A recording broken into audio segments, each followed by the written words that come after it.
नमस्कार सभी को। मैं डॉक्टर सोनलता बरबोतिया फिर से आपका केमिस्ट्री की क्लास में वेलकम करती हूँ। हम पढ़ रहे थे बच्चों स्टीरियोकेमिस्ट्री। स्टीरियोकेमिस्ट्री में हमारा जो लास्ट टॉपिक है वो है RS configuration of the molecules.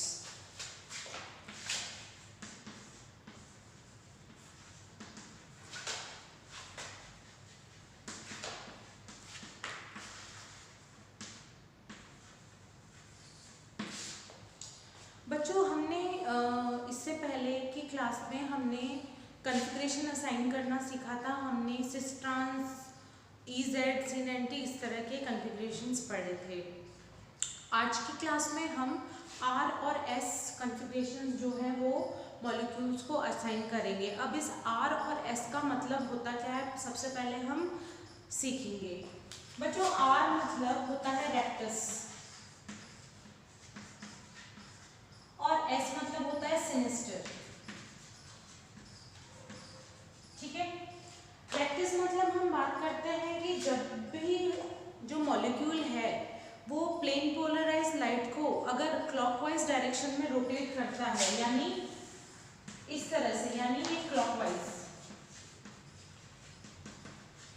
अगर जो मॉलिक्यूल है वो लाइट को प्लेन पोलराइज लाइट को क्लॉकवाइज यानी घड़ी की दिशा में रोटेट करता है, तो उस मॉलिक्यूल को हम देते हैं R कॉन्फ़िगरेशन यानी रेक्टस कॉन्फ़िगरेशन। ठीक है, और अगर कोई भी मॉलिक्यूल जो है प्लेन पोलराइज लाइट को एंटी क्लॉकवाइज डायरेक्शन में रोटेट करता है, यानी घड़ी की उल्टी दिशा में,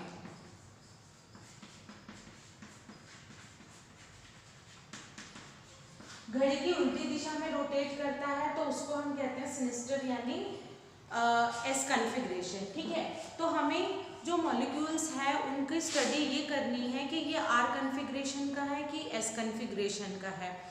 अब सबसे बड़ी बात ये है कि हमें मॉलिक्यूल को देखने से पता नहीं लगेगा कि ये PPL को जो है क्लॉकवाइज डायरेक्शन में रोटेट कर रहा है या एंटी क्लॉकवाइज डायरेक्शन में, इससे हमें देखने से पता नहीं चलता। हम सबसे पहले उसकी स्टडी करते हैं, उसकी ग्रुप्स की स्टडी करते हैं, ग्रुप्स के अरेंजमेंट की स्टडी करते हैं। अरेंजमेंट जो ग्रुप्स अटैच्ड हैं उनकी हम नंबरिंग करते हैं, उनको प्रेफरेंस देते हैं, और फिर उस प्रेफरेंस के हिसाब से हम जो है उनको नंबरिंग करके फिर उनकी डायरेक्शन की स्टडी करते हैं। तो हम इसको सीखते हैं कि ये काम हम करते कैसे हैं। इसके लिए सबसे पहले इसकी नॉमेनक्लेचर RS नॉमेनक्लेचर को करने से पहले RS Cahn sir Christopher Ingold, sir Christopher Ingold and V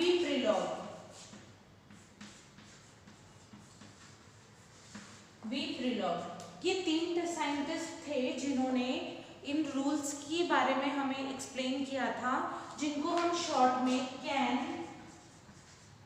इनगोल्ड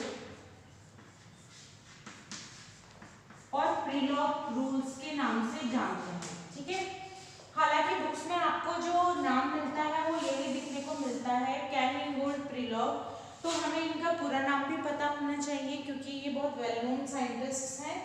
sir can, Christopher इनगोल्ड और प्रिलॉग, V प्रिलॉग, इन्होंने जो है RS जो हम नॉमेनक्लेचर जो हम पढ़ रहे हैं, कॉन्फ़िगरेशन असाइन करना पढ़ रहे हैं, उन्होंने इसके रूल्स दिए थे। तो इनके रूल्स के बेसिस पे ही हम जो है ये नॉमेनक्लेचर करते हैं। अब इन्होंने दो तरह के रूल्स दिए थे जिसको हम स्टेप 1 एंड स्टेप 2 में डिवाइड कर रखा है। ठीक है, तो सबसे पहले हम स्टेप 1 एंड स्टेप 2 के बारे में बात करते हैं। इसके असाइनमेंट के लिए स्टेप 1 जो होता है वो होता है सीक्वेंस रूल। सीक्वेंस रूल हम इसके बारे में डिस्कशन करेंगे, और इसमें स्टेप 2 जो होता है वो होता है कायरलिटी रूल। कायरलिटी रूल सबसे फर्स्ट जो है वो है हमारा सीक्वेंस रूल, और सेकंड जो है वो हमारा है सिमिलैरिटी रूल, ठीक है। अब सबसे हम फर्स्ट में जो है हम सब फर्स्ट रूल की बात करते हैं, जो है हमारा सीक्वेंस रूल। फर्स्ट रूल है हमारा सीक्वेंस रूल।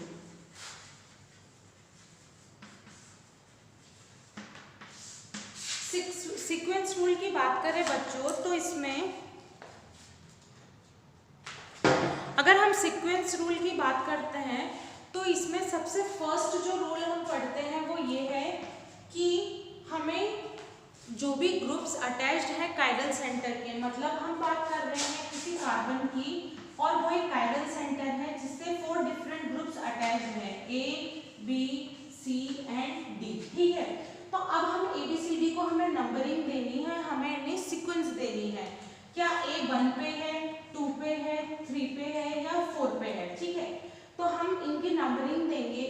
अगर नंबरिंग हमें प्रोसीड करनी है 1 से 2, 2 से 3 एंड 3 से 4, हमें प्रोसीड करना है 1 से 2, 2 से 3 एंड 3 से 4, ठीक है। तो इसमें नंबरिंग 1 2 देने के लिए जो हम यूज करते हैं, हम यूज करते हैं सीक्वेंस रूल का।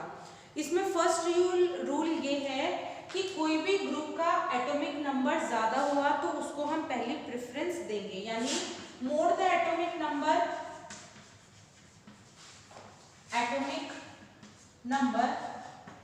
मोर प्रेफरेंस, ठीक है।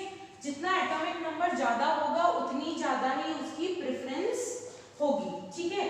तो यानी मान लीजिए मैं कोई भी ग्रुप्स ले रही हूँ यहाँ पे, जैसे मेरे पास ये काइरल सेंटर C है, मैं ले रही हूँ यहाँ पे F, Br, Cl and I, ठीक है। अब मुझे इनको नंबरिंग देनी है। मैं नंबरिंग कैसे दूंगी कि इसमें देख लूंगी सबसे पहले कि सबसे ज्यादा एटॉमिक वेट का कौन है। तो सबसे ज्यादा हमारा एटॉमिक वेट का जो ग्रुप है वो है आयोडीन, उसके बाद हमारा है ब्रोमीन, उसके बाद है हमारा क्लोरीन और उसके बाद है हमारा फ्लोरीन। तो सबसे पहले मैं हायर एटॉमिक वेट वाले को आयोडीन, ब्रोमीन, क्लोरीन और फ्लोरीन इसी तरह से इनका जो है नंबरिंग कर दूंगी। मतलब जितना ज्यादा एटॉमिक वेट होगा उतना कम उसकी नंबरिंग होगी। मतलब फर्स्ट एटम वो रहेगा जिसका एटॉमिक वेट सबसे ज्यादा रहेगा, ठीक है। इसमें सेकंड पॉइंट ये है बच्चों कि मान लीजिए कि मैं इसमें इस तरह से यूज कर रही हूँ कि मैं आइसोटोप्स यूज कर रही हूँ, तो आइसोटोप्स में भी जिसका ज्यादा एटॉमिक वेट मॉलिक्यूलर वेट रहेगा उतनी ज्यादा इसकी नंबरिंग होगी। जैसे मैं यहाँ पे मेरे पास H, यहाँ पे मेरे पास D, यहाँ पे मेरे पास T और यहाँ पे मेरे पास F, ठीक है। तो हम देखते हैं सबसे फर्स्ट तो प्रेफरेंस हम देंगे फ्लोरीन को, क्योंकि फ्लोरीन का जो एटॉमिक नंबर है वो सबसे ज्यादा है, यानी 1। उसके बाद हाइड्रोजन, ड्यूटेरियम और ट्राइटियम तीनों जो है एक ही आइसोटोप जो है ग्रुप्स हैं, उसमें सबसे ज्यादा वेट जो होता है वो होता है ट्राइटियम का, यानी इसको 2, उसके बाद ड्यूटेरियम का यानी 3 और सबसे लास्ट में हाइड्रोजन का यानी 4, ठीक है। तो ये हमने 2 रूल्स इसके पढ़े। नेक्स्ट जो रूल इसमें है बच्चों सीक्वेंस रूल में, हम देखते हैं कि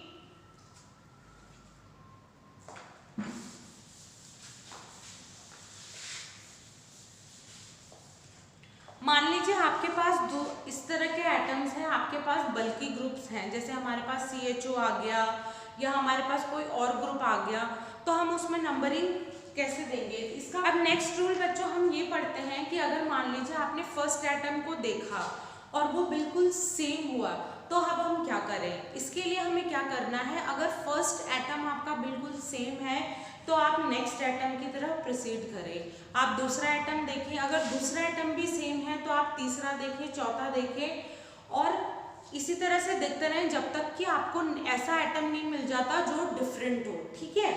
अगर सारे ही एटम सेम है तो जो कार्बन सेंटर है वो कायरल नहीं है, इसका मतलब हम उसमें RS कन्फिग्रेशन असाइन नहीं कर सकते, वो सेम कन्फिग्रेशन का है, वो आइडेंटिकल जो है वो मॉलिक्यूल है। लेकिन अगर हमारे पास डिफरेंट ग्रुप्स हैं, यानी हम देख रहे हैं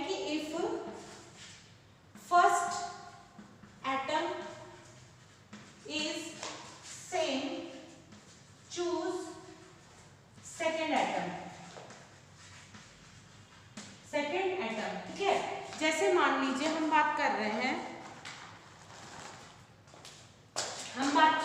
किसी इसकी कायरल सेंटर की, जहाँ पे CH3 है, C2H5 है, C2H5 को मैं लिख रही हूँ CH3 C2H5 है। नेक्स्ट हमारे पास है CHO और एक हमारे पास है हाइड्रोजन। ठीक है, तो अब हम इसमें नंबरिंग कैसे करेंगे, इसके लिए हम इनकी ओपन चेन स्ट्रक्चर्स बना लेते हैं। इसका मतलब फर्स्ट जो अटैचमेंट है हमारा यहाँ पे कार्बन से है, यहाँ पे कार्बन है, यहाँ पे कार्बन है और यहाँ हाइड्रोजन है। ठीक है, तो हमें पता चल गया फोर्थ वाला तो हमारा हाइड्रोजन वाला होगा, क्योंकि सबसे कम जो एटॉमिक नंबर है वो हाइड्रोजन का है। अब 1 2 3 में से कैसे चूज करेंगे कि सभी तो अटैचमेंट कार्बन से है, तो पहले हम इनकी जो है ओपन स्ट्रक्चर लिख लेते हैं, यानी पहले लिख लेते हैं हम CHO, फिर हम लिख देते हैं C2H5, यानी इसको ओपन करके हम लिख सकते हैं CH2 CH3 और फिर हम लिख लेते हैं CH3। ठीक है, अब इसमें हम नंबर ऑफ अटैचमेंट यानी एक एक एटम करके देखते हैं। एक एटम तो इन सब में कार्बन कार्बन हो गया जो हमारा पॉइंट ऑफ अटैचमेंट है। ठीक है, नेक्स्ट एटम जो इसमें है, अगर आप इसको खोल के लिखें तो देखो ये इस तरह से लिखा जाएगा, ये इस तरह से लिखा जाएगा बच्चों। तो यानी कार्बन के साथ क्या जुड़ा है, ऑक्सीजन, तो हम लिख लेते हैं कार्बन ऑक्सीजन और एक हाइड्रोजन लिख लेते हैं यहाँ पे। ठीक है, अगर इसकी बात करें तो इस कार्बन से 2 हाइड्रोजन जुड़े हुए हैं और एक कार्बन जुड़ा हुआ है। ठीक है, क्योंकि इसको हम इसी तरह से तो लिखेंगे कि इस कार्बन से 2 हाइड्रोजन यहाँ और एक कार्बन यहाँ, तो यहाँ हम लिख लेते हैं CC and H। इसको हम नेक्स्ट लिख लेते हैं CC and H। ठीक है, इसमें तो तीनों ही हमारे पास हाइड्रोजन है, तो हम इनको हाइड्रोजन ही लिख लेते हैं। ठीक है, तो अब देखिए हमें इनको फर्स्ट हमारा पॉइंट ऑफ अटैचमेंट सेम है यानी कार्बन। ठीक है, नेक्स्ट हम नेक्स्ट एटम की तरफ प्रोसीड करते हैं। नेक्स्ट यहाँ पे है ऑक्सीजन, यहाँ पे है कार्बन और यहाँ पे है हाइड्रोजन, तो हमें डिफरेंस पता चल गया बच्चों। तो इसमें हम पहले प्रेफरेंस देंगे ऑक्सीजन को, फिर कार्बन को और फिर लास्ट में हाइड्रोजन को, यानी इसको मिलेगा 1, इसको मिलेगा 2 और इसको मिलेगा 3। तो हमें पता चल गया सबसे पहले हमें देना है 1 एल्डिहाइड को, 2 इथाइल को और 3 मिथाइल को। तो इस तरह से हम इनकी नंबरिंग कर सकते हैं। ठीक है बच्चों, नेक्स्ट हमारा रूल जो है सीक्वेंस रूल में नेक्स्ट जो रूल आता है वो है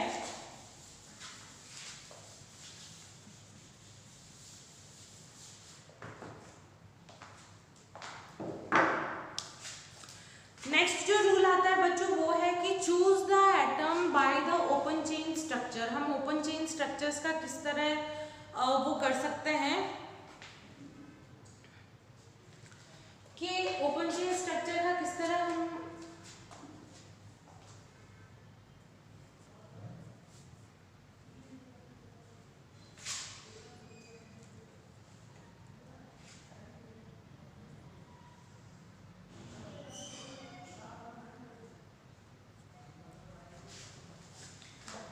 ठीक है बच्चों, तो ये हमने सीखा कि प्रोसीड टू सेकंड रूल। अब नेक्स्ट रूल हमारे पास आता है कायरलिटी रूल।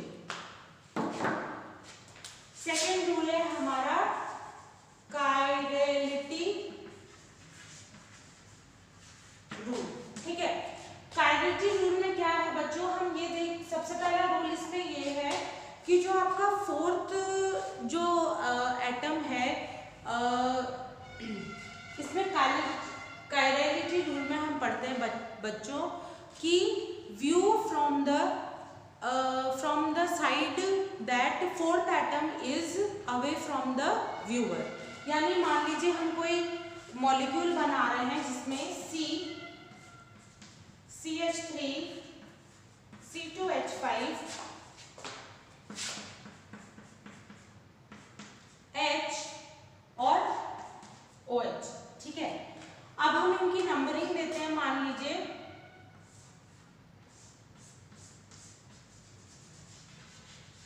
ठीक है 1 2 3 and 4।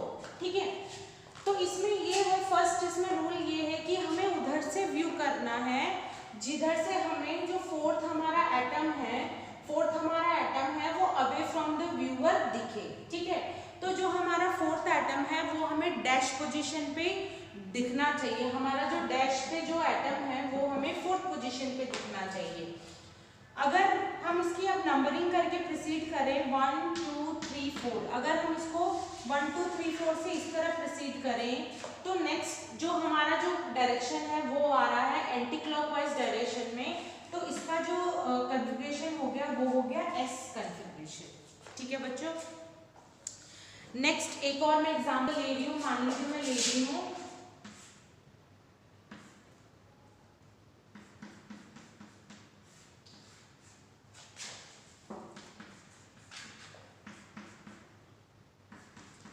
ठीक है, ये हमारा हो गया FCl Br एंड I। अब मैं इसमें नंबरिंग कर रही हूँ, सबसे पहले I यानी 1, फिर उसके बाद Br 2 3 एंड 4। इसमें भी जो हमें फोर्थ पोजीशन पे जो है वो डैश पे फोर्थ पोजीशन पे फोर्थ ग्रुप हमें डैश पोजीशन पे मिल रहा है। तो अब हम मूव करेंगे 1 से 2, 2 से 3 एंड 3 से 4, 1 से 2, 2 से 3 एंड 3 से 4, यानी ये भी हमारा एंटी क्लॉकवाइज में वाइज जो है रोटेशन जा रहा है, तो इसको भी हम असाइन करेंगे एस कॉन्फ़िगरेशन। ठीक है बच्चों, आगे और कुछ एग्जांपल्स देखते हैं।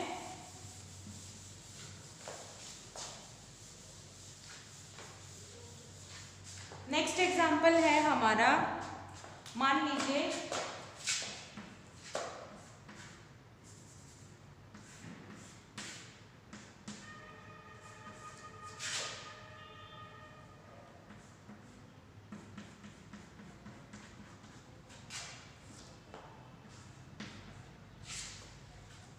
हमारा ये है, अब इसमें सबसे पहले हमारा काम है नंबरिंग करना, यानी 1 2 हमारा जाएगा ट्राइटियम को, क्योंकि ये तीनों इसके आइसोटोप हैं, यानी 2 3 एंड 4।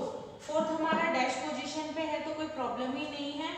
अब हम 1 से 2 की तरफ बढ़ते हैं, यानी हम 1 से 2 की तरफ बढ़ रहे हैं इस तरह से, 1 से 2, 2 से 3 एंड 3 से 4। तो ये हमारा क्लॉकवाइज डायरेक्शन में है, तो इसको हम कह सकते हैं R। ठीक है, तो इस तरह से बच्चों हम सबसे पहले प्रेफरेंस देखेंगे एटम की प्रेफरेंस के बाद हम एटम देखेंगे, अगर एटम्स सेम है तो हम नेक्स्ट एटम की तरफ प्रोसीड करेंगे।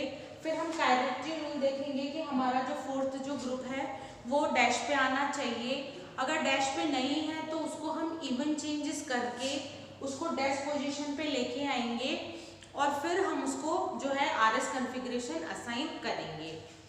तो आज की क्लास में हमने RS कॉन्फ़िगरेशन असाइन करना सीखा, आगे की केमिस्ट्री की क्लास हम यूं ही कंटिन्यू रखेंगे। अभी तक के लिए